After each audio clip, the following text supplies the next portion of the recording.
আসসালামু আলাইকুম। আপনাদের এখানে নির্বাচনে যে জনসভা, এই জনসভায় কার প্রার্থীকে বেশি দেখতে পাচ্ছেন আপনারা?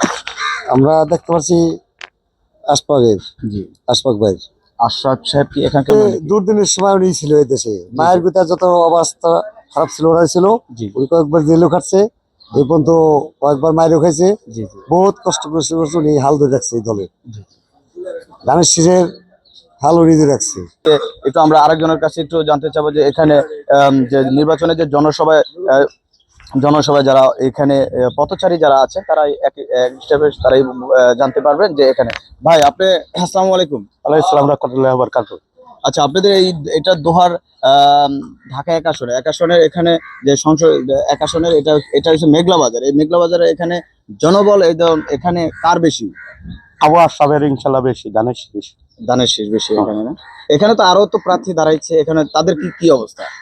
আছে কোন রকম আর কি, হালকা পাতলা, কিন্তু ধানের শীষে বেশি আচ্ছা, ধানের জনপ্রিয়তা শীষের বেশি। জনপ্রিয়তা বেশি। আমরা এখানে জানতে পেরেছি যে এখানে জনপ্রিয়তা বেশি। ওখানে আমরা আরেকজনের কাছ থেকে আমরা জানতে চাবো, ভ্যান চালক, ওনার কাছ থেকে জানতে চাবো। আসসালামু আলাইকুম। আসসালামু আলাইকুম। আচ্ছা, আপনাদের এখানে যে নির্বাচনের যে ঢাকা এক আসনে তো অনেকই প্রার্থী দাঁড়াইছে, এখানে অনেক কার প্রার্থী দাঁড়াইছে। জনপ্রিয়তা বেশি? ধানের শীষ। ধানের শীষ। আবু আশরাফ ভাই। আচ্ছা আচ্ছা। আবু আশরাফ সাহেব, আমরা এখানে আমরা যেই ঘটনাস্থলে আমরা এখানে জনপ্রিয়তা যারা দেখতে পাচ্ছি, এখানে আমাদের ক্যামেরার মাধ্যমে আরো দেখতে পাচ্ছেন এখানে যে যে ধানের শীষের যে জনবলতা, এটাতে আমরা যে কালকে একটি এখানে নিউজে আমরা দেখতে পারলাম যে এই নিউজে প্রত্যেকটা মানুষই একটু ধানের শীষের পরিকল্পনা ভাবে এটা তারাই মানে উচ্ছ্বাস।